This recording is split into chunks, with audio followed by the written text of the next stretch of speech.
Now, little people, it's a big saint today, St. Francis of Sales. In fact, close to my little hermitage, I used to be very much involved with the nuns which he founded, the visitation nuns, but they've gone from there now. But I just want to dwell on one or two things with regard to this great saint. He became bishop of the capital of Protestantism in Switzerland, or the Savoy area. It was Geneva. And he therefore, when he was bishop, found he couldn't go into Geneva easily anyway, and had to function as a bishop outside his area. What did he do? He would go around on his horse and try to reclaim what was really Catholic, and succeeded. He was actually patient and kind, and he was a very good preacher and a great writer. Hence, actually, he's invoked by people who write books and even journalists. A great writer. And he had one important doctrine which had actually an effect even on the Second Vatican Council. It was this teaching, and listen to it, it applies to you, that there is no category of human being that is not able to get to holiness and is not called to holiness. You know that in days gone by, people had the mindset that it was for the experts. You became a nun or whatever, otherwise you got married and that was it. You saved your soul. But he already had the intuition that's not enough. And in fact, John Paul II, now St. John Paul II, had this teaching. It was that to ask for baptism is to ask also by that fact to become a saint. Why? Because we have the Lord in us, and therefore we just let him act. Now, I want to go into one or two things very quickly. It was this order which he founded, Visitation Nuns, which became very much the source of what we now call the devotion to the Sacred Heart.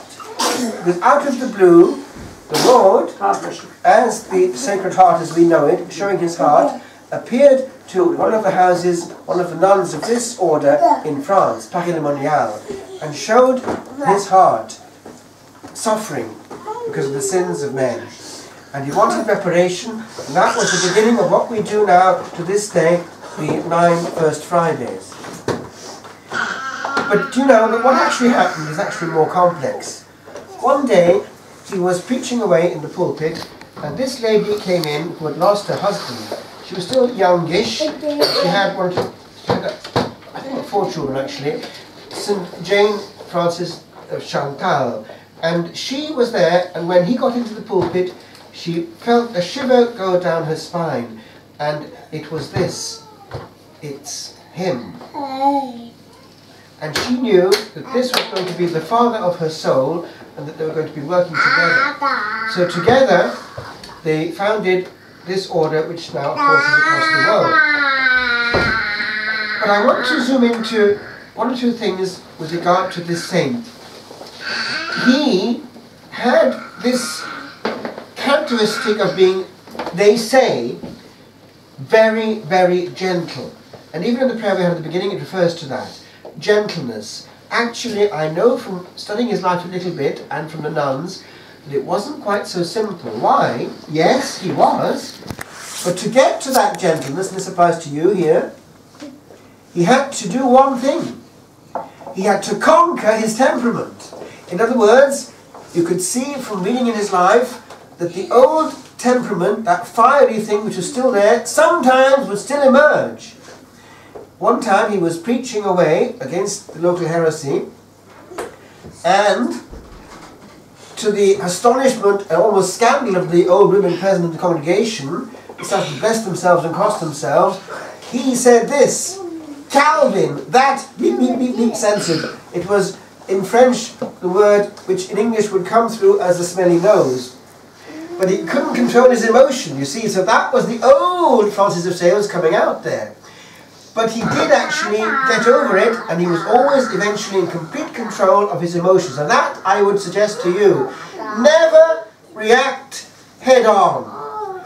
Now, a mature person is able to be in some way filtering his reactions. Now, when you're in an argument, what happens? You start to, it all gets up to high tension, in the same mode of answer is the mode that comes at you, isn't it? In other words, you're in the problem of the other person straight away, and therefore what comes at you comes back, and there you've had it. Now, a mature person doesn't quite operate like that. He can, in some way, have a control of the first reaction, and therefore the reaction that comes out is a mature reaction, not that of the beast. Now that's kind of important, because many accidents in life can be avoided through that mature control of immediate reactions. Learn it to little people. You don't punch back straight away. It's far more mature to be able to use words than the thumb and all that goes with it to make rude signs. So just calm down in any argument. But I want to zoom into also one other thing. He was a man of many, many facets. He could do all kinds of things. I just finished one little story. He had a kind of servant, because the bishop would have a young or an older man to look after his needs on a daily level. And this man was close to him and very faithful to him. But one day, this man had a desire. A lady had died in the area, and she was still young enough to marry. Because in those days, people would lose husbands very young. And so he wanted actually to get her hand in marriage. So he got a piece of paper and, trembling, started to write a kind of official proposal of marriage, as they would do in those days. But he was afraid to give it to the lady. So he went to his boss, the bishop, and said what was on his mind. He took it into his hands.